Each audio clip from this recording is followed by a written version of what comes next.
तो गाइस इस वीडियो के अंदर इन डेप्थ तरीके से ये समझते हैं कि as a singer, as a music producer, जो आप अपने गाने को क्रिएट कर रहे होते हो वो अभी भी क्यों बेकार साउंड कर रहे हैं। और अब इस वीडियो के बाद आपको हर एक चीज अच्छे से समझ आ जाएगी कि वो बेकार साउंड क्यों कर रहे होते हैं और आप कौन कौन से वो प्रोसेसेस को मिस कर जाते हो जो कि एक अच्छे गाने को क्रिएट करने के लिए काफी ज्यादा इंपॉर्टेंट होते हैं। तो ये वीडियो आपके करियर के लिए बहुत ही ज्यादा इंपॉर्टेंट होने वाली है, इसको एंड तक देखना। तो सबसे पहले बात करते हैं कि जब एक अच्छे म्यूजिक को क्रिएट करा जाता है तो उसका स्टेप वन क्या होता है। तो स्टेप वन होता है आइडिया क्रिएशन।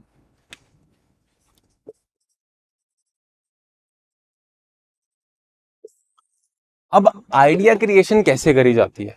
अब यहाँ पे बहुत लोग स्टूडेंट्स भी मेरे से पूछते हैं कि यार भाई आइडिया हम गाकर करते हैं, वोकल पहले आता है, मेलोडी पहले आता है। तो कोई एक तरीका नहीं है आइडिया को क्रिएट करने के लिए। डिपेंड करता है कौन सा आर्टिस्ट कर रहा है, किस टाइप का आर्टिस्ट कर रहा है। फॉर एग्जाम्पल अगर आपके पास आइडिया क्रिएट करने के लिए एक सिंगर आता है तो वो शायद आपके पास एक वोकल मेलोडी लेकर आएगा।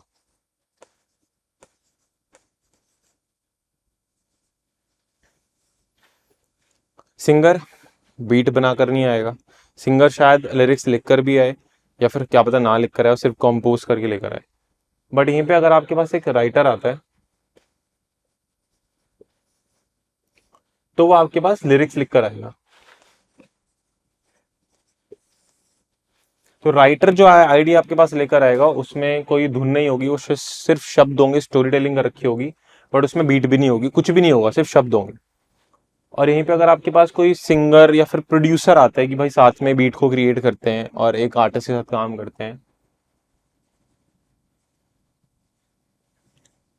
तो शायद कोई बीट को लेकर आपके पास बीट का आइडिया। और यहीं पे कोई गिटारिस्ट आएगा।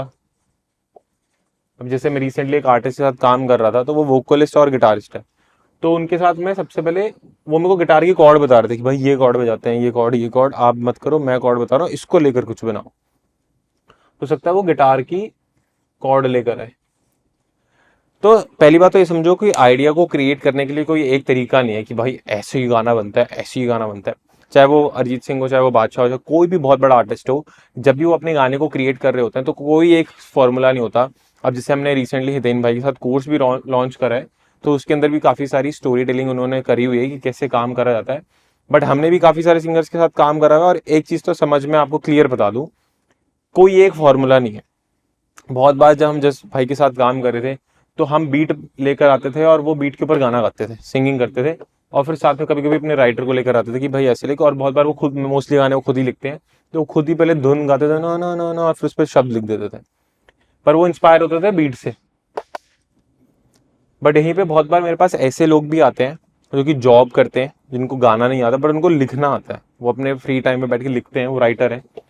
उनको चाहिए होता है कि मेरे को कोई गाइड कर दे कि सिंगिंग कैसे होगी और इस पर म्यूजिक कैसे बने। तो एज अ राइटर आते हैं मेरे पास। और जैसे मैंने आपको रिसेंट अभी गिटार का एग्जांपल दे दिया, ऐसी कोई भी आ सकता है, बांसुरी लेकर भी कोई आ सकता है कि मैंने बांसुरी पे धुन बना रखी है, मेरे को उसके नीचे म्यूजिक चाहिए। तो सबसे पहले ये समझो कि आइडिया को क्रिएट करने का कोई एक स्पेसिफिक एक फॉर्मूला नहीं, किसी भी ढंग से हो सकता है। और ये मैं आपको जेन्युइन बता रहा हूँ, कोई एक फॉर्मूला नहीं होता है। ऐसा मजा मजा कि भाई कोई फॉर्मूला है लोग छुपाते हैं, नहीं भाई, क्लियर फंडा, किसी भी तरीके से म्यूजिक को बनाया जा सकता है। अब मान लो कोई भी इसमें से कोई भी आप रूट फॉलो कर रहे हो तो उसमें क्या करना होता है। उसमें सबसे ज्यादा इंपॉर्टेंट चीज है प्रोबेबिलिटी।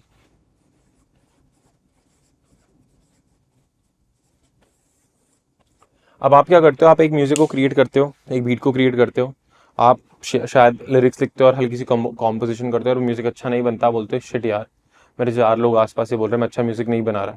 भाई आप किसी भी आर्टिस्ट, चाहे वो अभी हरियाणा से धानलिया वाला वो काफ़ी पॉपुलर हो रहा है, उनको ले लो, चाहे आप करण औजला को ले लो, चाहे आप बादशाह, रफ्तार, हनी पाजी, किसी को भी ले लो। उनके पुराने गाने एक बार सुनकर देख लो कितने अच्छे थे और आज देख लो। तो टाइम के साथ आप इम्प्रूव करोगे, तो मैं आपको बता देता हूँ। और टाइम के साथ उन्होंने बहुत गाने बना दिए, बहुत ज़्यादा, इसलिए वो आज ये इस तरीके से साउंड करते हैं। तो मैंने भी स्कूल तक ऑलमोस्ट पता नहीं कितने घंटे दे दिए थे कि स्कूल में 12th क्लास में था, तब जस्ट पास आउट हुआ था और तब मैंने एक म्यूजिक को रिलीज करा था। क्यों? तो वो सिर्फ एक बीट थी, वो आज 4-5-6 मिलियन पे है ओवरऑल स्ट्रीम्स पे। बट वो क्यों आई, एक अच्छी बीट बनी और लोगों को पसंद भी आई, क्योंकि भाई उससे पहले मैं बहुत बीट्स बना चुका था। तो इससे मैं ये बता रहा हूँ, प्रोबेबिलिटी का खेल है। तो आप ये समझ रहे हो भाई मैंने म्यूजिक प्रोडक्शन स्टार्ट करी है, मेरे से हो नहीं रहा। भाई आपने गाने ही कितने बनाए? 2 गाने बनाएंगे, 4 गाने, 10 गाने बनाएंगे बस। और एक अच्छे गाने को क्रिएट करने के लिए भाई 4 5 6 7 8 आइडियाज बनाने पड़ जाते हैं। तो उसी का लिए मैं समझा रहा हूँ प्रोबेबिलिटी। तो एक गाने को क्रिएट करने के लिए हम as a producer, as a singer, as a writer कभी भी एक ही गाना नहीं बनाते। मतलब हम ऐसा नहीं कि यही सोच के आते हैं कि हम 10 बनाएंगे उसमें से एक अच्छा निकलेगा। हम मल्टीपल गाने को क्रिएट करते हैं। मान लो अगर मैंने उसमें से 5 गाने बनाए, जैसे आज मैं शूट कर रहा था एक वीडियो, शायद आपको देखने को भी मिलेगी, उसमें हमने 5 गाने क्रिएट करे। हमने चैलेंज दिया था 1 घंटे में 10 गाने बनाएंगे, जो कि पॉसिबल था ही नहीं, मेरे को पता था नहीं हो पाएगा वो। बट 1 घंटे में हमसे 5 बने, एआई को यूज कर रहे थे उसमें भी हम। तो 5 में से जो लास्ट गाना था, यानी कि एक गाना बहुत अच्छा लगा मेरे को पर्सनली कि हाँ भाई एक अच्छा बन गया। और एक और दिन में एक वीडियो शूट कर रहा था, जिस दिन मैंने एक ही गाना बनाया और वो एक ही गाना ज्यादा अच्छा बन गया, और हमने वो यूट्यूब पे वीडियो आ गई होगी शायद अब तक। पर मैं आपको ये समझाना चाह रहा हूँ, ये सिनारियो मेरे साथ तो इसलिए काम कर गया फिर जो हमारे साथ सिंगर है, क्योंकि भाई हम बहुत टाइम से काम कर रहे हैं और वो बन गया। बट जब मैंने म्यूजिक प्रोडक्शन स्टार्ट करी थी, मेरे को अच्छे से याद है, मैं कभी भी दिमाग में यही नहीं सोचता था कि एक गाना बनाऊंगा और मैं बड़ा हो जाऊंगा। नहीं भाई, पहले बड़ा होने के लिए एक अच्छा गाना चाहिए, और उसे एक अच्छे गाने के लिए कम से कम आपको 5 से 6 आइडियाज तो बनाने ही चाहिए। उसमें से फिल्टर डाउन करो। और वो एक अच्छे गाने को बनाने के लिए तो 5 से 6 आइडिया चाहिए। और सक्सेसफुल होने के लिए एज एन आर्टिस्ट कितने सारे अच्छे गाने चाहिए होते हैं। मतलब मान लो 50 अच्छे गाने भी चाहिए, तो 50 के लिए कितने गाने तो आपको बनाने ही पड़ जाएंगे। 250 गाने बनाने पड़ेंगे आप। ये बेसिक रफ सा बता रहा हूँ मैं, ताकि आपको ये समझ आ जाए कि भाई एक गाने बनाने से कुछ नहीं होगा।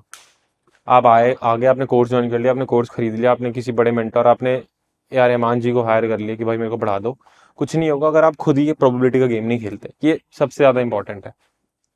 और मैंने आपको ये भी बता दिया कि कोई एक फॉर्मूला नहीं है कि यहाँ पे हो सकता है कोई ये वीडियो सिंगर देख रहे हो, राइटर देख रहे हो, प्रोड्यूसर देख रहे हो, गिटारिस्ट देख रहे हो, तो कोई एक सीधा फॉर्मूला नहीं है।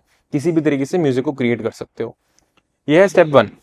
अब बात करते हैं स्टेप 2 की, जो कि है प्रोडक्शन की। मतलब मान लो आपके पास वोकल है, या फिर आपने लिरिक्स लिखे हुए हैं, या फिर आपने गिटार की कॉर्ड बना रखी है, तो अब जब उसके ऊपर हम म्यूजिक को क्रिएट करना स्टार्ट करते हैं, तो वो क्या होता है और उसमें किन किन चीजों का ध्यान रखना होता है। मैंने आपको आइडिया क्रिएशन का सारा फंडा बता दिया कि समझ में आ गया होगा।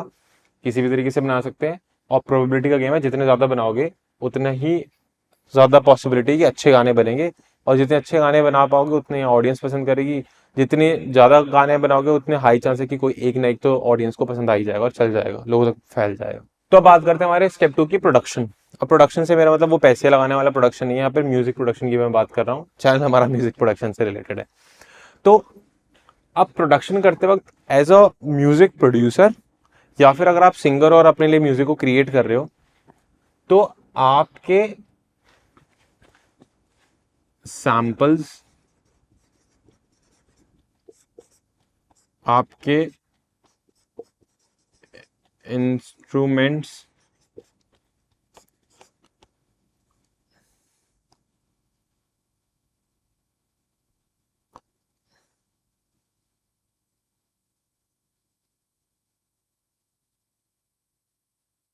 आपकी कॉम्पोजिशन,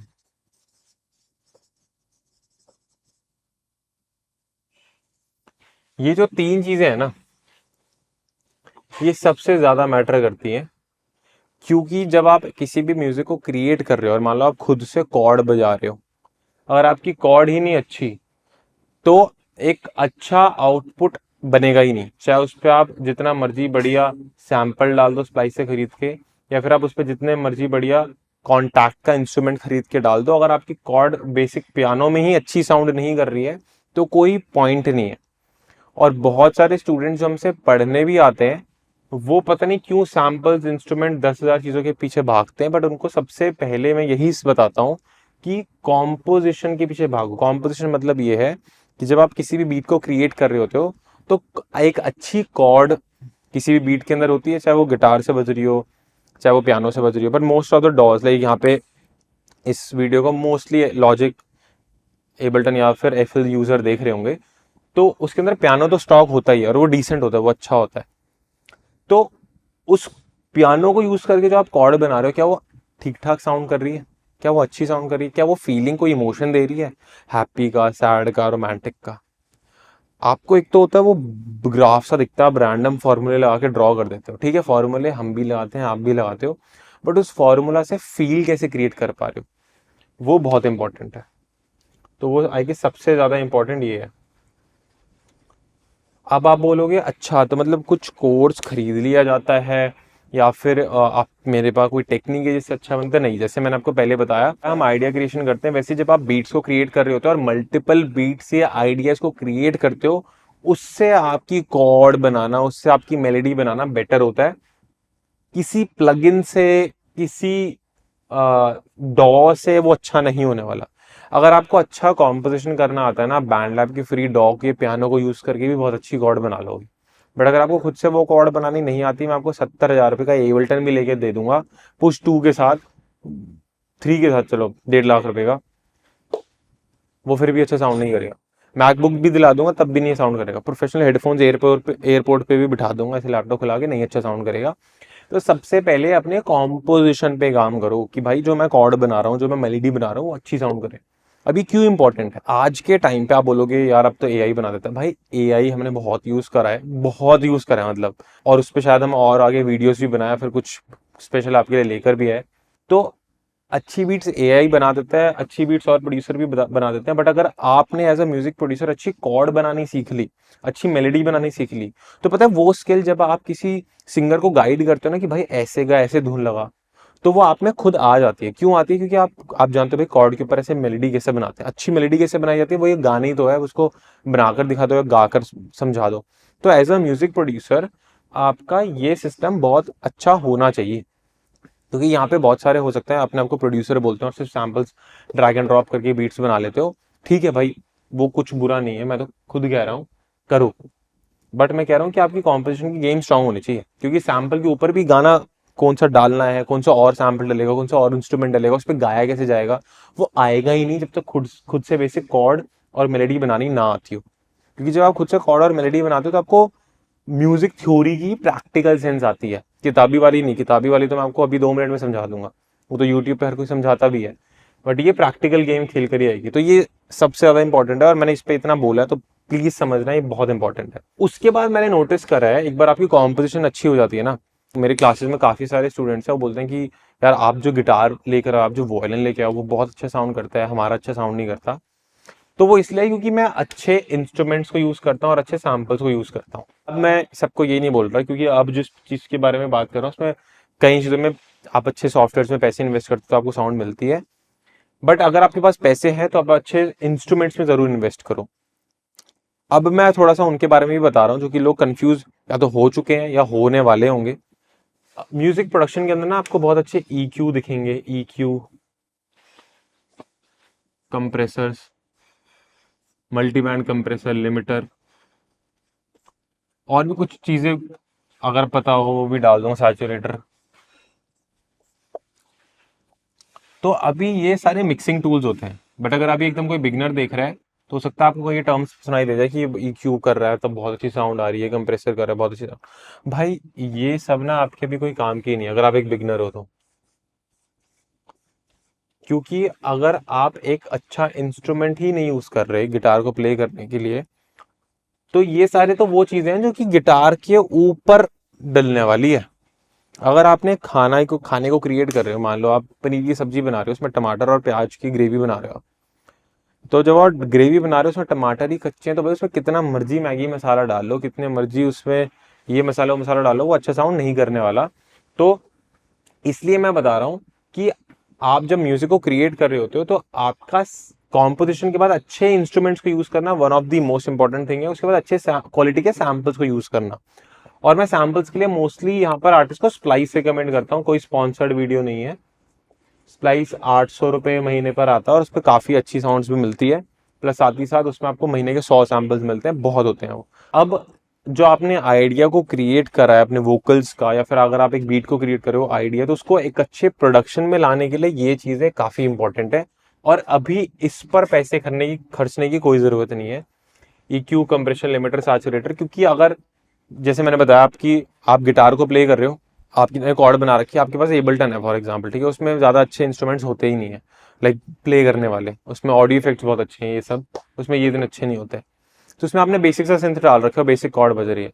बट यहीं पे मेरे को आपको एक पॉप सॉन्ग बनाना है, आपके पास नहीं है गिटार तो आप कुछ डाल नहीं पा रहे। बट मैंने कॉन्टैक्ट का कोई मान लो $300-800 की कॉन्टैक्ट लाइब्रेरी खरीद रखी है और उससे मैं गिटार बजा रहा हूँ। मैंने भी वही कॉर्ड डाली हुई है, बट वो जिस तरीके से प्ले कर रहा है वो बहुत बढ़िया साउंड कर रहा है। उसमें कोई EQ कंप्रेशन रिवर्ब की जरूरत नहीं है, क्योंकि वो पेड लाइब्रेरी है, तो उससे बहुत अच्छी साउंड आ पा रही है। तो वहां पर आपका वो बेसिक जो आप इंस्ट्रूमेंट यूज करो, उससे मेरा जो साउंड है वो बहुत अच्छा साउंड कर रहा होगा, क्योंकि मैं वो अच्छे इंस्ट्रूमेंट को यूज कर रहा हूँ, या फिर मैंने आपके उसके साउंड के ऊपर अच्छे सैम्पल्स को लगाए। तो अब क्या इसके लिए हर बार पैसे खर्चने इंपॉर्टेंट है? नहीं। एक वेबसाइट है free for plugin, sorry plugin for free, plugin for free, ये वेबसाइट है प्लगइन फॉर फ्री .com होगी, .in होगी, गूगल पे लिख लेना। इस पे बहुत सारे अच्छे इंस्ट्रूमेंट्स मिल जाते हैं फ्री में भी, जिसको यूज करके आप डिसेंट गाने बना सकते हो। इतने अच्छे गाने बना सकते हो कि आपके गाने चल जाएं, आप उससे पैसे कमा लो और फिर इस इंस्ट्रूमेंट्स और इसमें इन्वेस्ट कर दो। स्प्लाइस पे तो मैं स्टिल बोलूंगा आप कर देना 800-1000 रुपये महीने, अगर आप कर सकते हो तो। बट इसमें से एक ऐसी चीज है जिसपे आपको कुछ इन्वेस्ट नहीं करना, टाइम इन्वेस्ट करना है और फोकस रहना, वो है कॉम्पोजिशन। ये सारा काम तमाम हो जाएगा अगर आपकी कॉर्ड ही अगर फुद्दू बना रखी होगी आपने, तो इस पे आप $1000 का भी वो डाल दोगे कोई प्लगइन, बहुत महंगे से महंगे बहुत क्रिएटिव सैम्पल्स भी लगा दोगे, वो अच्छा साउंड नहीं करेगा। और वो अच्छा साउंड नहीं करेगा तो आपका वोकलिस्ट इंस्पायर नहीं होगा उसमें म्यूजिक बनाने के लिए। या फिर अगर आप एक बीट को क्रिएट कर रहे हो और सीधा बीट को ही रिलीज करना चाहते हो और जनता तक पहुंचाना चाहते हो, कोई म्यूजिक मतलब म्यूजिक का पीस इंस्ट्रूमेंटल बनाना चाहते हो, तो वो आपके ऑडियंस को पसंद नहीं आएगा। तो अब जब ये सारी हम गेम खेल रहे होते हैं तो मैं 8 से 4 बार का आइडिया को प्रोड्यूस कर देता हूं,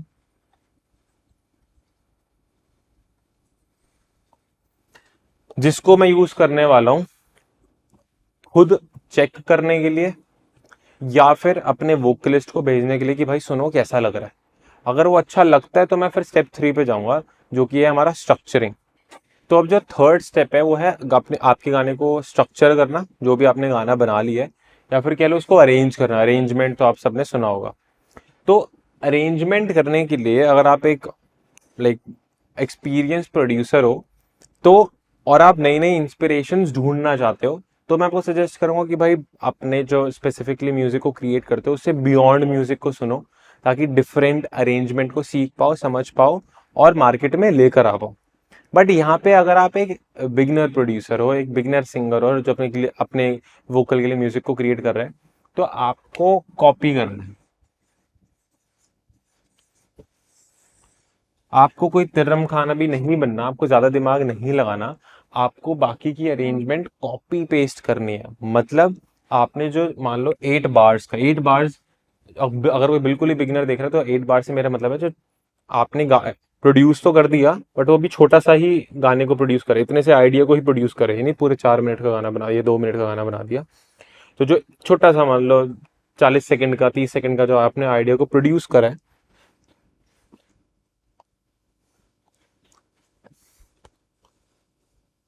उस 40 सेकेंड्स को अब हम कन्वर्ट करेंगे मान लो 3 मिनट के एक स्ट्रक्चर में या फिर एक अरेंजमेंट में। स्ट्रक्चरिंग करेंगे, अरेंजमेंट करेंगे, तो उसको हम 3 मिनट तक किस तरीके से बनाते हैं। तो अगर आप एक म्यूजिक प्रोड्यूसर, आपको सिर्फ बीट बनानी है, तो आपको यूट्यूब पे जाके सर्च करना है टाइप बीट्स। अब आपको टाइप बीट इससे सर्च करनी है क्योंकि भाई मैं बहुत सारे सिंगर से मिल चुका हूँ, वो यूट्यूब पे बीट ही ढूंढ रहे होते हैं अपने आप को इंस्पायर करने के लिए।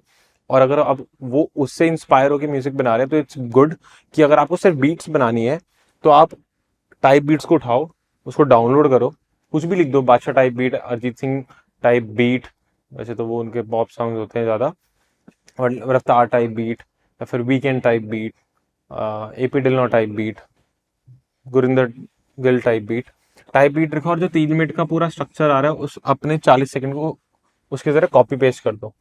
मतलब उसके जहाँ ड्रम्स बंद है अपने भी ड्रम्स बंद कर दो, उसके जहाँ मेलेडी बंद है या फिर ऑन है अपने भी वहाँ ऑन कर दो, जहाँ उसके ऑफ है ऑफ कर दो, जहाँ वो बेस लेके आ रहा है कॉपी पेस्ट, कुछ दिमाग नहीं लगाना।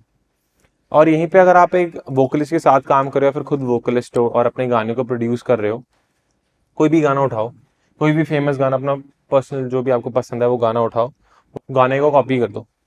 क्यों बता रहा हूँ, बहुत सिंपल तरीका बता रहा हूँ, खुद कर चुका हूँ इसलिए बता रहा हूँ। मैंने सबसे स्टार्टिंग में जब म्यूजिक को क्रिएट करना स्टार्ट करा था तो ईडीएम म्यूजिक बहुत पॉपुलर था, 2015 से 16 की टाइम की बात है। उस टाइम मेरे को कोई आइडिया नहीं था कि भाई 3 मिनट का गाना बनता भी कैसे है, बट समहाउ मैंने 1 साल लगा के ये फिगर आउट कर लिया था कि आइडिया को कैसे क्रिएट करा जाता है 4 बार के। फिर मैं क्या करता था, मार्टिन गैरिक्स से हार्डवेल के गानों को डाउनलोड करता था और देखता था वो कब ड्रॉप लेकर आते हैं, कब बिल्डअप लगाते हैं, कब रोकते हैं, और सेम कॉपी करता था। इनफैक्ट मैं तो बीपीएम भी सेम रख के गाने बनाता था, क्योंकि उस कॉपी को करने के चक्कर में मेरे को मेरे बहुत दोस्तों ने ये बोला, स्पेशली मेरे पेरेंट्स ने मेरे को उस टाइम बोला कि यार ये जैसे हॉबी कर रहा है ठीक है कर ले, बट तेरा म्यूजिक थोड़ा कॉपी है। बट भाई मैं सीख रहा हूँ ना, उस टाइम मेरे को पहले दिन से एकदम उड़ते हुआ सुपरमैन थोड़ा बनना है। तो सबसे पहले बस कॉपी करो, 1-1.5 साल कॉपी करो, और कोई भी एक म्यूजिक स्टाइल उठा लो, चाहे वो हिप हॉप बीट्स हो उसको उठा लो, चाहे वो ट्रैप बीट्स हो उसको उठा लो, चाहे वो ड्रिल बीट्स हो उसको उठा लो, उसको कॉपी करते रहो। उसको तब तक कॉपी करो जब तक आप उनकी जैसे अच्छी क्वालिटी अचीव भी कर लो, और फिर आप बोर हो जाओ। क्योंकि जब आप बोर हो जाओगे तब स्कोप खुलेगा क्रिएटिविटी के लिए, और तब आप शायद, अगर आप एक ड्रिल जॉनरा से स्टिक थे पिछले 6 महीने से और अब आपने अच्छा सीख लिया, तो आप शायद उस पर स्विच करके अब आप एफ्रो बनाओ, एफ्रो के नए सैम्पल्स डालो, और अच्छे सैम्पल्स डालना जैसे मैंने बताया था। तो सबसे पहले जस्ट कॉपी करो कुछ टाइम के लिए। उससे आपको क्या सीखने को मिलता है ये बताता हूँ, आपको खुद ही स्ट्रक्चरिंग आ जाती है, आपको पता लग जाता है यार। तो मोस्टली 80% गानों के अंदर ना वैसे भी जो भी अरेंजमेंट यूज कर रहे होते हैं, वो intro verse hook, intro two verse two hook two outro, वो सेम होता है, मोस्टली सबका सेम रहता है। तो इसलिए अपनी अरेंजमेंट को कॉपी करो, बीट्स को भी कॉपी करो, कम से कम 1-1.5 साल तक कॉपी करो, जब तक आप उनके जैसा गाना नहीं बनाने लग जाते। जब आप उनके जैसा गाने बनाने लग जाओगे तब आप एक्सप्लोर कर सकते हो और डिफरेंट स्टाइल्स को, कि यार अब मैं मान लो, अभी तक तो मैं मित्राज जैसे गाने को क्रिएट करता हूँ, बट मैंने कभी भी सिद्धू मूसेवाला टाइप्स बीट नहीं बनाई, या फिर उस टाइप के आर्टिस्ट के साथ कभी काम नहीं करा। या फिर अगर मैं सिंगर हूँ, मैं हमेशा मान लो क्लासिकल म्यूजिक टाइप ही गाता हूँ, गिटार के साथ ही गाता हूँ। अगर मैं एक बार कोई वीकेंड की तरह सिंथ वेव पे गाना बनाऊं तो कैसे साउंड करेगा, फिर एक्सप्लोर करो। बट सबसे पहले प्लीज भाई कॉपी करो, क्योंकि आप कॉपी करोगे तभी आप समझ पाओगे। अब मान लो मैं अभी पढ़ा रहा हूँ ये, तो मैं ये जो बोर्ड पे पढ़ाने का तरीका मेरा यूनिक थोड़ा ना भाई, और मतलब है कि मैंने किसी और को देख के इंस्पायर हुआ। ये जो वीडियो बना रहा हूँ ना, ये भी किसी से इंस्पायर्ड है, जिनको मैं देखता हूँ जो अपना कंटेंट क्रिएशन और बिजनेस के बारे में पढ़ा रहे होते हैं, कि भाई मैंने देखा भाई उनका स्टाइल बड़ा सही है, बोर्ड पे पढ़ा रहे हैं और मजा भी आता है सीखने में तरीके में, तो मैं भाई उसको कॉपी करके आपके सामने लेके आ रहा हूँ। मैंने आज तक कोई ऐसी वीडियो कभी पहले डाली भी नहीं है, मैं भी क्योंकि मैं पुराने तरीके को डालते हुए बोर हो गया ना, इसलिए मैं नया तरीका ट्राई कर रहा हूँ। इस पर अच्छा रिस्पॉन्स आएगा तो मैं 2-3 वीडियो ऐसी महीने में डालता रहूंगा, जिससे आपको और चीजें सिखा पाऊँ। तो आई गेस आपको समझ में आ गया होगा स्ट्रक्चरिंग क्या, स्ट्रक्चरिंग अरेंजमेंट में आपको अपने 40 सेकंड के प्रोडक्शन को 3 मिनट बनाना है, कैसे बनाना है आपको कॉपी करना है। और उसमें भी मैंने जितने बिगिनर्स हैं उनको ये समझा दिया कि जहाँ पे ड्रम्स आ रहे हैं वहाँ पे ड्रम्स ले आओ, जहाँ पे ड्रम्स बंद हो रहे हैं बंद कर दो, जहाँ पे वोकल आ रहे हैं वोकल ले आओ, जहाँ पे वोकल बंद हो रहे हैं वोकल बंद कर दो, बिल्डअप आ रहा है बिल्डअप ले आओ, बिल्डअप चालू हो रहा है उसको रोक दो, कॉपी पेस्ट मार दो अपने फेवरेट आर्टिस्ट को, या फिर टाइप बीट पे किसी को भी उठा लो, या फिर रैंडमली स्पॉटिफाई से हिट गाने की अरेंजमेंट को कॉपी पेस्ट कर दो। अब रिकॉर्डिंग करने के लिए कौन सा माइक लगता है, कौन सा इंटरफेस लगता है, ये आप आई गेस आपको और भी पुरानी वीडियोस हमने अपलोड कर रखी है, उसमें आपको पता ही है। बट रिकॉर्डिंग के टाइम पे one of the most important जो चीज होती है वो होती है आपका वोकल। आपने अगर फोन से भी रिकॉर्ड कर रखा होगा ना वोकल, और चाहे अनट्रीटेड रूम में अपने हॉल में ही रिकॉर्ड कर रखा होगा, बट अगर आपने अच्छे से गा रखा है, एक्सप्रेस कर रखा है, तो भाई वो भी गाना अच्छा बन जाता है। तो सबसे पहले आपकी जो सबसे ज्यादा मैटर करते हैं वो है वोकल कॉम्पोजिशन, फिर आपका मैटर करता है वॉइस, कि आपकी वॉइस है कैसी। जैसे मान लो मैं अच्छी कॉम्पोजिशन बना के दे सकता हूँ, बट मेरी वॉइस अच्छी नहीं है, क्योंकि मैंने सालों भर अपनी वॉइस पे काम नहीं करा, मैं सिंगर नहीं हूँ। तो वॉइस मतलब वॉइस का टेक्सचर, किसे बोलते हैं ना, किसी की बात नेजल होती है तो वो प्रैक्टिस करते हैं, जैसे अरिजीत सिंह ने भी अपने पॉडकास्ट में बोला कि भाई वॉइस को तोड़ा है बनाया है। तो वॉइस को स्ट्रक्चर कैसे करना, तो सबसे ज्यादा इंपॉर्टेंट ये है। साथ ही साथ या फिर कह लो उसके जस्ट नीचे इंपॉर्टेंट आपकी वॉइस है, फिर आपके फेस एक्सप्रेशन, कि जब आप रिकॉर्डिंग कर रहे हो या फिर आपका जो वोकलिस्ट है वो रिकॉर्डिंग कर रहा है, तो उसका भाई जब वो रोमांटिक गाने गा रहा है तो वो क्या फील भी कर रहा है रोमांटिक, या फिर वो कह रहा है मैं रोमांटिक में प्यार कर दूंगा, या फिर वो कह रहा है कि मैं रोमांटिक में प्यार कर दूंगा। तो भाई जिस तरीके से आप बोलते हो उससे बहुत फर्क पड़ता है। तो आपके फेस एक्सप्रेशंस कैसे हैं वो थर्ड नंबर पे मैटर करता है। भाई फिर किसी टेक्निकल बंदों से पूछोगे तो वो तो बोलेगा कि भाई सब जाए तेल लेने, माइक होना चाहिए फाड़। बट इसका बेस्ट एग्जांपल अभी गाना है, परम एक सिंगर है पंजाब पंजाब की, 19 साल की लड़की है वो, उसका जो वो गाना रिकॉर्ड हुआ है वो एक कमरे में हुआ है एयरबीएनबी के अंदर, एक डिसेंट सा माइक, मैं ये नहीं कह रहा कि कुछ भी माइक यूज कर लिया, डिसेंट अच्छा माइक यूज करा है, बट अकूस्टिकली कोई ट्रीटेड नहीं, और वहीं रिकॉर्ड करके गाना डाल दिया, भाई गाना फट गया ना।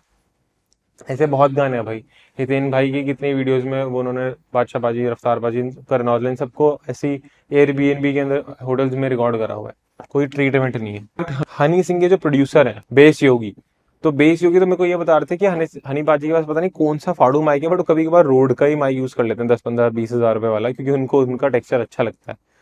तो इसलिए जो आपका माइक है वो तो इसके भी नीचे आता है, फिर आपका आता है रूम, तो फिर इसके बाद आपका आता है माइक, कि आप माइक कौन सा यूज कर रहे हो, और फिर आता है आपका रूम, कि आपका रूम कितना ट्रीटेड है। टेक्निकली अगर मैं पढ़ा रहा हूँ ना टेक्निकल चीज़ों को, तो मैं हो सकता है मैं रूम को भी ऊपर रख दूँ, क्योंकि फ़ोन का माइक थोड़ा और अच्छा साउंड करने लग जाता है जब वो अच्छे रूम में हो, तो ये ऊपर नीचे हो सकता है। आपका माइक बहुत अच्छा है तो आप थोड़े फुद्दू रूम में भी काम चला सकते हो, बट अगर आपका माइक फुद्दू है तो आपका रूम ठीक होना चाहिए, ऐसा सिस्टम है। बट ये चीज़ आपकी बहुत इंपॉर्टेंट है, ये अच्छी नहीं है तो भाई कोई फायदा नहीं है इसका, चाहे जो मर्जी कर लो। और रिकॉर्डिंग के अंदर भी जब आप वोकल्स को रिकॉर्ड कर रहे हो तो एक होता है आपका मेन वोकल, इसमें मैं बहुत इन डेप्थ कोर्स लेके आने वाला हूँ सून, जो कि जनरली बहुत बड़ा होने वाला है, और उसमें मैंने इसके बारे में, रिकॉर्डिंग के बारे में, लाइक स्पेशली वोकल प्रोडक्शन के बारे में बहुत ज़्यादा इन डेप्थ डिस्कशन करी है। अभी टाइम है, उसको आएगा, मैं आपको बताऊंगा चैनल पे। आपका एक मेन वोकल होता है, फिर आपका एक होते हैं लेयर्स, फिर आपका होता है एडलिब, फिर आपका होता है हारमोनी, अब लेयरे में आपके डीटीज आते हैं। तो ये आप अपने आर्टिस्ट से खुद कर रहे नहीं कर रहे, ये भी काफी इंपॉर्टेंट होता है। और इनमें से क्या हर चीज करनी है, या फिर मान लो आपके गाने में हो सकता है हारमोनी अच्छी ना लग रही हो, एडलिब अच्छा ना लग रहा हो, सिर्फ लेयरिंग और ये जा रहा हो, और बहुत बार हो सकता है आपके गाने में कुछ अच्छा ना लग रहा हो, सिर्फ मेन वोकल हो, बट आपको प्रोबेबिलिटी का गेम खेलने के लिए ट्राई तो करके देखो। तो रिकॉर्डिंग के अंदर ये लोग काफी ज्यादा मिस कर जाते हैं कि एक वोकल को रिकॉर्ड करने के लिए क्या सिर्फ एक वोकल रिकॉर्ड होता है, बतेरे वोकल रिकॉर्ड होते हैं, ये और ये सारी चीजें कितनी इंपॉर्टेंट है। तो और यहाँ पर हमने हमारे गाने को 40 सेकंड से 2 से 3 मिनट का एक आइडिया तो क्रिएट कर लिया है, बट अब उस आइडिया के ऊपर पहले तक हमने एक रफ रिकॉर्डिंग रखी थी, बट अब हम यहाँ पे इन सारी चीज़ों को ध्यान रखें। हम वहाँ पर भाई अगर हम प्रोफेशनली काम कर रहे हैं, प्रोफेशनल्स हैं हम, कोई बिगनर स्टार्ट कर रहा है तो वो भाई इसको इग्नोर कर सकता है, बट हम माइक भी छोटी वाला यूज़ करेंगे, रूम भी अच्छा यूज़ करेंगे, तब सारी चीज़ों को, डीटीज को, ऑक्टेव लेयरिंग को, सबको ट्राई भी करेंगे। तो अब बात करते हैं हमारे लास्ट स्टेप की, मिक्सिंग और मास्टरिंग। तो अब आपने गाने को, आइडिया को क्रिएट कर लिया है, आपने उसके ऊपर आपने उसके ऊपर प्रोडक्शन भी कर ली 40-50 सेकंड की, आपने फिर उस गाने को 3 से 4 मिनट का भी बना दिया, और अगर आप बिगनर हो आपने कॉपी भी मार लिया, कोई चक्कर नहीं। आपने उसके बाद रिकॉर्डिंग भी कर ली, उसके बाद माइनर से रिकॉर्डिंग के बाद कुछ लगा कि हम म्यूजिक रोक सकते हैं वोकल के आने के बाद, फिर यहाँ हटा सकते हैं, वो भी आपने कर लिया। उसको करने के बाद आखिरी स्टेप है मिक्सिंग और मास्टरिंग, इसके बाद आपका गाना रिलीज हो जाएगा। अब रिलीज की पूरी चर्चा इस वीडियो में नहीं करेंगे, वो किसी और वीडियो में करेंगे। तो मिक्सिंग और मास्टरिंग को इस तरीके से समझो, आप मान लो एक टेबल बनवा रहे हो, अब वो टेबल जो आप क्रिएट करवा रहे हो उसकी शाइनिंग या पॉलिशिंग जो है वो ब्राइट रखनी है, वो मैट रखनी है टेबल, या फिर आप अपने घर को जब आप पेंट करवाते हो डार्क साइड रखना है या फिर ब्राइट साइड रखना है, ग्रे वॉल्स चाहिए, एस्थेटिक सा चाहिए, या फिर घर होमली वाइब चाहिए, तो वो मिक्सिंग और मास्टरिंग है। तो जब आप एक गाने को क्रिएट कर लेते हो, तो फॉर एग्जाम्पल आप पंजाबी इंडस्ट्री में देखोगे वो वोकल ज्यादा तिखे या ब्राइट रखते हैं, यहीं पे आप बॉलीवुड इंडस्ट्री में देखोगे वो बैलेंस से रहते हैं, और कवर सॉन्ग्स के अंदर वो कम रखते हैं, हाई फ्रीक्वेंसी को ज्यादा सॉफ्ट रखते हैं, और गाने टू गाने पे भी डिपेंड करता है। तो मिक्सिंग और मास्टरिंग जो होती है उसका कोई एक स्पेसिफिक ये नहीं है कि ऐसी ही होगी या ऐसी नहीं होगी, और हर एक आर्टिस्ट का हर एक गाना भी एक दूसरे के मिक्स मास्टर से फर्क, उससे डिफरेंस आ सकता है। अब एक अच्छे गाने मिक्स मास्टर करने के लिए आपको क्या क्या चीज इंपॉर्टेंट है, आपको अभी नेट पे ये सब तो पता है कि मिक्सिंग और मास्टरिंग के लिए आपको EQ चलाना आना चाहिए। EQ यानी कि इक्वलाइजर, कंप्रेसर आना चाहिए, जो ऑडियो लेवल्स को कभी जब लाउड चले जाते हैं कभी सॉफ्ट गा देते हैं, उसको बैलेंस करने के काम आता है। फिर हम बात करते हैं डिस्टॉर्शन, फिर हम बात करते हैं मान लो लिमिटर। तो ये तो टेक्निकल प्लगइन्स हैं जो आपको आपके पास होने भी चाहिए। और अगर आपको एक डॉ परचेज करते हो ना, FL स्टूडियो, एबल्टन, लॉजिक, तो उसमें स्टॉक देखने को मिलते ही हैं मोस्टली चीजें। एक लिमिटर ही है जो मेरे एक्सपीरियंस के हिसाब से मेरे को लगता है ओजोन का या फैब फिल्टर का, कोई वीडियो स्पॉन्सर्ड नहीं है, खुद यूज करता हूँ इसलिए बोल रहा हूँ, L2। और भी लिमिटर्स होंगे बट स्टॉक लिमिटर्स जो होते हैं वो इतने अच्छे नहीं परफॉर्म कर पाते जितने ये करते हैं। बट अभी हम इसकी बात नहीं करते, अभी हम बात करते हैं कि mixing mastering as a whole के अंदर कैसे काम करा जाता है और एक अच्छा मिक्स मास्टर कैसे निकाला जाता है। तो मिक्सिंग और मास्टरिंग में सबसे पहले तो जब आप कर रहे होते हो तो आपको गाने को उखाड़ के दोबारा नहीं क्रिएट करना होता। पहले बता दूं आपको, जो प्रोड्यूसर ने गाना बनाया होता है उसकी फील को समझ के उसके ऊपर टचअप देना होता है। तो as a mixing mastering engineer या फिर एज अ म्यूजिक प्रोड्यूसर जब आप मिक्स मास्टर करने बैठते हो तो आपको जबरदस्ती EQ डाल के 6 dB ऊपर ढूंढ के कि भाई गंदी फ्रीक्वेंसी क्या है उसको काटू, वो सब नहीं करना। आपको सबसे पहले ये सुनना है कि भाई मेरा गाना कैसे साउंड कर रहा है। फिर आपको सुनना है जो मेरा रेफरेंस ट्रैक है, अगेन कॉपी मत करो एग्जैक्ट सेटिंग्स को, बट उसे सिमिलर जॉनरा में जो या फिर सिमिलर म्यूजिक स्टाइल का जो किसी प्रोफेशनल म्यूजिक प्रोड्यूसर या फिर वोकलिस्ट या किसी भी आर्टिस्ट का गाना है उसको सुनो, फिर अपने को सुनो। फिर पॉइंटर्स लिखो, जैसे भाई मेरा वोकल शाइन नहीं कर रहा है, एक ये मेरे को प्रॉब्लम दिख रही है। मेरे को दिख रहा है ड्रम्स जो है वो लो वॉल्यूम में। और मेक श्योर करना जब भी आप अपने ट्रैक को कंपेयर करते हो किसी भी और ट्रैक से,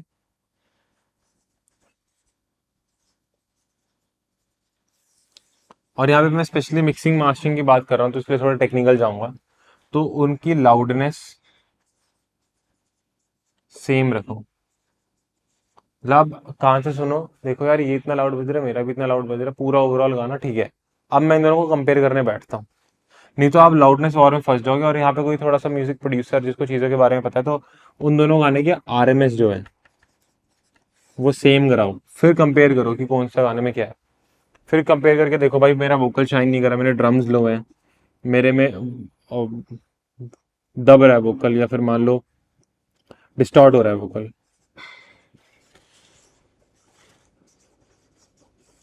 सबसे पहले मिक्सिंग मास्टरिंग में क्लीन करो कि भाई सब कुछ फट ना रहा हो, कुछ डिस्टॉर्ट ना हो रहा हो। क्लिपिंग क्लिपिंग डिस्टॉर्शन ये सब एक ही चीज होती है बेसिकली, गंदगी ना हो, सब कुछ सुनाई दे रहा हो, फट ना रहा हो, एटलीस्ट फट ना रहा हो। दब रहा हो वोकल चल जाएगा बट फट ना रहा हो।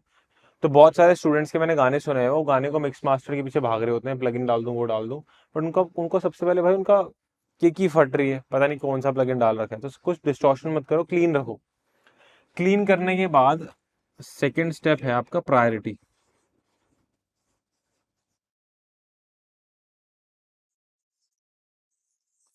अब मतलब आपके गाने में फॉर एग्जांपल आप एक पंजाबी गाना बना रहे हो जो AP ढिल्लों गुरिंदर गिल इस टाइप का है, तो भाई उसके अंदर सबसे पहली प्रायोरिटी आएगी वोकल पे, फिर नंबर 2 प्रायोरिटी आएगी ड्रम्स पे, और कहीं ना कहीं ड्रम्स और वोकल्स साथ साथ ही होते हैं। फिर थर्ड प्रायोरिटी आएगी आपके इंस्ट्रूमेंट्स में।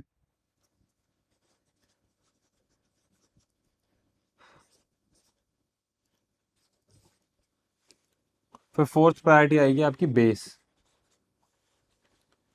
फिर फिफ्थ प्रायोरिटी आएगी आपका SFX।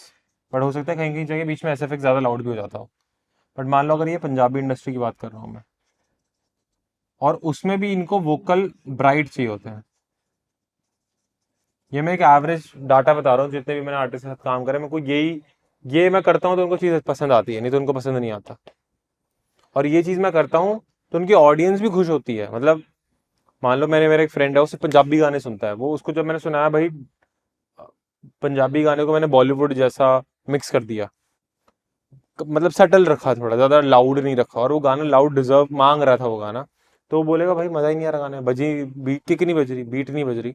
तो सबसे पहले देखो आपका गाना किस टाइप का है और वो कौन सी इंडस्ट्री के अंदर लाई करता है, और उस इंडस्ट्री के अंदर लोग कैसे मिक्स मास्टर कर रहे हैं। अब यहीं पे मान लो अगर मैं बात करूँ पंजाबी के अंदर कोई सॉफ्ट सॉन्ग है, तो भाई वहां पर मैं इतना ब्राइट नहीं रखूंगा vocal. But in general Punjabi industry के अंदर चकमे वाले गाने जो चलते हैं, उन वो ज़्यादा चलते हैं और वो काफ़ी लोग क्रिएट भी करते हैं उस इंडस्ट्री में, तो वहाँ पर ये चीज़ काफ़ी अच्छी काम करती है। चकमा एज एन फोर, मतलब थोड़ा मेरे को भी इतना एग्जैक्टली नहीं पता, बट चकमा एज एन कैसे समझाऊं हिंदी में कि थोड़ी चौड़ वाले स्वैग वाले गाने जैसे आपने सुने ही होंगे। बट यहीं पे अगर मैं बात करूं कि कोई अगर मान लो पॉप म्यूजिक बना रहा है, अब पॉप के भी ना बहुत स्टाइल आ जाते हैं, मान लो आप मितराज जैसा बना रहे हो, तो यार आपके वोकल्स ब्राइट इतनी ज्यादा नहीं होगी, पर आपके वोकल्स पे रिवर्ब ज्यादा होगी, क्योंकि वो रिवर्ब ज्यादा रखते हैं, उनका स्टाइल है वो। मितराज हो गए और भी दो तीन आर्टिस्ट हैं, थर्ड आर हो गए, वो सब ये करते हैं, रिवर्ब ज्यादा होते हैं उनके वोकल्स में। और उस स्टाइल के जितने भी आर्टिस्ट गाने बनाते हैं उनकी रिवर्ब ज्यादा ही होती है। तो अगर मेरे पास कोई आर्टिस्ट आया है मिक्स मास्टर कराने के लिए, और मैं उसको इस टाइप के गाने पॉप पे जो भी वो मितराज जैसा बना रहा है उस पे ऐसा मिक्स मास्टर दे दूंगा पंजाबी का, तो शायद उसको इतना पसंद नहीं आएगा, वो मना कर देगा।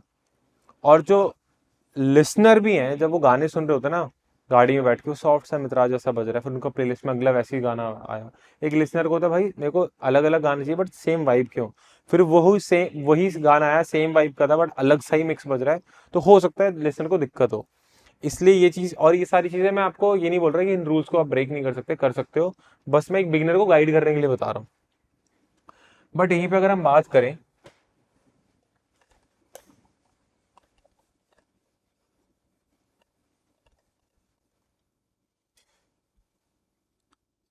हिप हॉप या पॉप,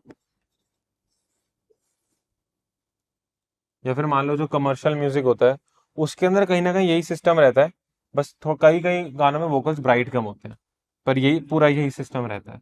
बट यहाँ पे और एग्जांपल लेते हैं रॉक म्यूजिक का। मान लो आज के टाइम पे कोई रॉक म्यूजिक बना रहा है, तो उसके अंदर एक तो गिटार्स होते हैं, राइट, उसमें बहुत बार वोकल्स जो होते हैं और जो गिटार होते हैं वो इक्वली लाउड होते हैं, बहुत बार मैंने देखा है।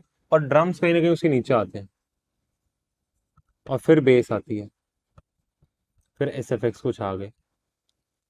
और बहुत बार रॉक गानों में कई बार गिटार भी ऊपर होते हैं, मैंने एक मिक्स मास्टर करा हुआ एक आर्टिस्ट का, तो उनको था कि भाई सटलो गिटार थोड़ा सा ऊपर ही डाल दो, वोकल थोड़ा सा नीचे, वोकल अंदर बैठे हो गिटार के, उनकी ये लाइन होती है।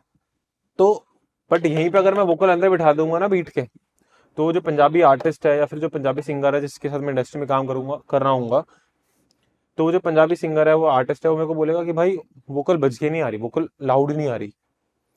तो ये सारे ना मतलब एक बेसिक चीज है जो कि आप स्टडी कर सकते हो स्पॉटिफाई पे जाके, बस गाने सुनो आप, वेस्ट साइड के भी गाने सुनो, देखो वो कैसे मिक्स मास्टर करते हैं, आप वेस्ट साइड के अंदर भी एक्सप्लोर करो एफ्रो वाले कैसे करते हैं। एफ्रो वाले में कभी भी नोटिस करना जो उनकी बीट्स होती है ना एफ्रो बीट्स, और उसमें भी आमा पियानो जॉनरा बना रहे हो वो, उसमें हाई फ्रीक्वेंसीज को वो बड़े ड्रम्स में बूस्टेड रखते हैं, वो शेकर्स को सुनाना प्रेफर करते हैं। ये चीज मैंने आयरा स्टार और उसके कई गानों में ऐसे नोटिस करा हुआ है, और भी दो तीन गाने मैंने लाइक करे हैं, मेरे को आर्टिस्ट के नाम याद नहीं है, वो शेकर्स को थोड़ा लाउड रखते हैं। यहाँ पे आई गेस आपको समझ में आ गया होगा मैं किन किन चीजों की बात कर रहा हूँ। और अगर किसी को भी यहाँ पे इन डेप्थ EQ कैसे काम करता है, कंप्रेसर कैसे काम करता है, डिस्टॉर्शन क्या होती है, लिमिटर क्या होता है, टेक्निकल चीजों के बारे में अंदर घुस के बहुत ही ईजी तरीके से समझना है, तो हमारा 50 डेज ऑफ म्यूजिक प्रोडक्शन का कोर्स आप परचेज कर सकते हो। उसमें आई गेस उस कोर्स को बनाने के लिए हमें 1 साल लगा था। अब वो 1 साल का कंटेंट मैं अभी इस 1-1.5 घंटे की वीडियो में नहीं समझा सकता, पता नहीं कितने घंटों का उसमें कंटेंट है। तो अगर आप सीरियस हो अपनी म्यूजिक प्रोडक्शन को और ज़्यादा एक्सेल करना चाहते हो, तो आप उस कोर्स को जाके चेकआउट कर सकते हो। नहीं तो हमारे यूट्यूब पे और भी वीडियोस हैं, आप उनको भी देख सकते हो, बस ये टाइम लगता है उसमें ज़्यादा, और आपको पता भी नहीं होगा कि मेरे को कौन सी वीडियो देखनी है इस प्रॉब्लम को सॉल्व करने के लिए। आप यहाँ से स्टार्ट करोगे, पूरे वीडियोस को स्टेप बाय स्टेप देखोगे, और अगले 3-4 महीने के अंदर जैसे कोर्स को एंड करते हो, तो आपको अपने अंदर एक इम्प्रूवमेंट देखने को मिलेगी, बट वो इम्प्रूवमेंट तभी होगी जब आप काम करोगे। अगर आप काम नहीं कर रहे तो फिर तो कोई कोर्स, हमारा भी कोर्स मत खरीदो, कोई कोर्स मत खरीदो। अगर आपने मेहनत नहीं करनी तो कोई कोर्स मत खरीदो, ये वीडियो भी मत देखो। बट अगर मेहनत करनी है तो वीडियो भी देखो एंड तक।